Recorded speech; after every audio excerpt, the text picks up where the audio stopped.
স্টুডেন্টদের জন্য রমজান মাসের রুটিন। সবাই ফুল ভিডিওটা দেখুন আর ভিডিওটা শেয়ার করে অন্যদেরকেও দেখার সুযোগ করে দিন। এক, প্রতি রাতে চেষ্টা করবেন 12টার মধ্যেই ঘুমাতে।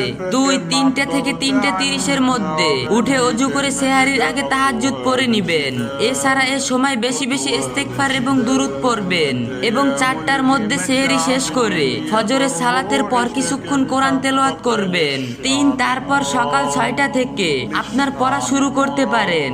আপনার স্কুল কলেজ কিংবা নিজের এক্সট্রা পড়া রুটিন অনুযায়ী পড়বেন, যেহেতু সকালবেলা পড়াশোনার জন্য উত্তম সময় এবং এই সময় আমাদের ব্রেন ফ্রেশ থাকে, তাই কঠিন পড়াগুলো সকালে পড়তে পারেন। 4, পড়তে বসার আগে পড়ুন রাব্বি জিদনি ইলমা, অর্থ হে আল্লাহ আমার জ্ঞান বৃদ্ধি করুন। 5, সকাল 7:30 থেকে 9টা-10টা পর্যন্ত চাইলে হালকা বিশ্রাম নিতে পারেন।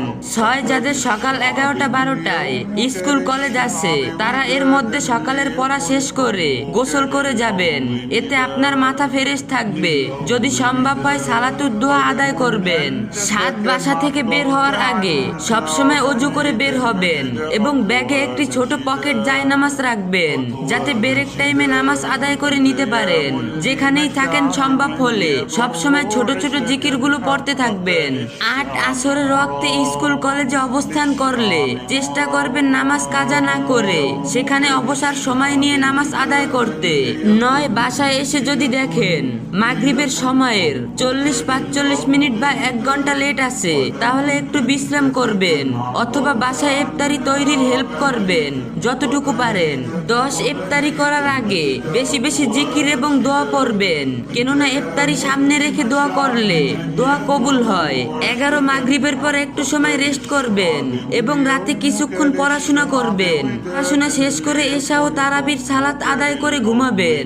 রাতে ঘুমানোর আগে কিছুক্ষণ কোরআন তেলাওয়াত করবেন কিংবা শুনতে শুনতে ঘুমিয়ে পড়বেন।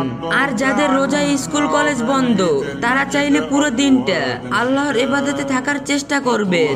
চাইলে ভিডিওটা সেভ করে রাখতে পারেন, রুটিনগুলো ভুলে গেলে আবার ভিডিওটা দেখে নিবেন। আর যারা ভিডিওটা শেষ পর্যন্ত দেখছেন আইডির রিস্ক অনেক কমে গেছে। যে যা পারেন আপনাদের সাধ্যমতো একটু বেশি বেশি কপি লিঙ্ক আর শেয়ার করে দিয়েন।